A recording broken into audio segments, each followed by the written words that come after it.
Deep in the mountains of ancient China, a serpentine creature with 4 legs and shimmering scales soars through misty peaks, bringing rain to parched fields below.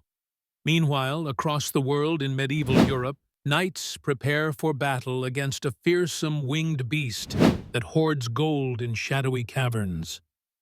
Thousands of miles away, Norse warriors tell tales of Jormungandr, the world serpent that encircles the entire earth. These stories, separated by continents and centuries, share a remarkable commonality. They all feature dragons. The presence of dragon myths across virtually every human civilization presents one of mythology's most intriguing puzzles. From the feathered serpent Quetzalcoatl of Mesoamerica to the rainbow serpent of Aboriginal Australian folklore, dragon-like creatures appear in the oral traditions and written records of cultures that had no contact with one another.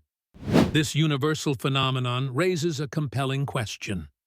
Why did isolated civilizations independently develop such strikingly similar mythological creatures?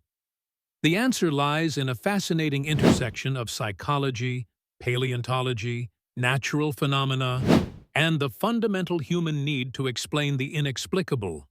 Dragons, it appears, are not merely products of imagination, but rather manifestations of deeply rooted human experiences and observations that transcend cultural boundaries. Consider first the psychological foundation of dragon myths. Modern research suggests that humans possess an innate fear of certain predators that once threatened our ancestors. Snakes, large cats, and birds of prey triggered survival responses that became embedded in our genetic memory. Dragons, remarkably, combine features of all three: the sinuous body of a serpent, the powerful limbs and predatory nature of great cats, and the wings and aerial dominance of raptors. In essence, dragons represent the ultimate predator, incorporating humanity's most primal fears into a single terrifying entity. This psychological explanation gains credibility when we examine how different cultures emphasized different aspects of the dragon archetype based on their environmental challenges. Mediterranean civilizations, familiar with large snakes and leopards, depicted dragons as primarily serpentine creatures with feline characteristics. Northern European cultures, where wolves and bears posed greater threats, imagined dragons with more mammalian features and aggressive temperaments. Pacific cultures, surrounded by the ocean's mysteries, often portrayed sea serpents and water dragons that reflected their maritime concerns. The discovery of fossilized remains provides another compelling explanation for the universality of dragon myths. Ancient peoples regularly encountered the bones of prehistoric creatures, particularly dinosaurs and other extinct reptiles. Without the benefit of modern paleontological knowledge, these early civilizations naturally interpreted massive skulls, elongated vertebrae, and enormous limb bones as evidence of fantastic creatures.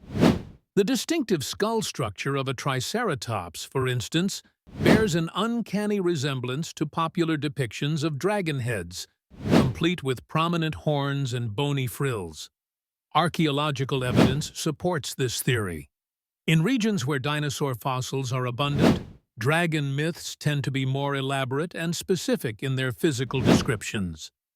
The detailed accounts of dragon anatomy in Chinese literature, for example, correlate with China's rich fossil deposits. Similarly, the dragon traditions of the American Southwest, where numerous dinosaur discoveries have been made, include remarkably accurate anatomical details that suggest observation of actual skeletal remains. Natural phenomena also played a crucial role in shaping dragon mythology. Volcanic activity, with its combination of fire, smoke, and earth-shaking power, provided a ready explanation for dragon behavior. Many dragon myths describe creatures dwelling in mountains, breathing fire, and causing earthquakes, all phenomena associated with volcanic regions. Lightning storms, tornadoes, and other dramatic weather events were similarly attributed to the actions of aerial dragons, particularly in cultures that viewed these creatures as controllers of weather and seasonal change. The symbolic function of dragons reveals perhaps the most profound reason for their universal appeal. Dragons consistently represent the boundary between order and chaos, civilization and wilderness, known and unknown. They embody the challenges that human societies must overcome to establish themselves and prosper. The recurring theme of dragon-slaying heroes across cultures reflects humanity's eternal struggle to impose order upon a chaotic natural world. In many Asian traditions, dragons evolved beyond mere monsters to become symbols of wisdom, power, and good fortune. This transformation reflects these cultures' more harmonious relationship with natural forces, viewing them as entities to be appeased and honored rather than conquered. European dragons, conversely, remained primarily antagonistic, reflecting a cultural worldview that emphasized human dominion over nature. The enduring power of dragon mythology demonstrates humanity's shared psychological heritage and common experiences with the natural world. These magnificent creatures, born from our deepest fears and highest aspirations, continue to captivate modern audiences precisely because they speak to universal human truths.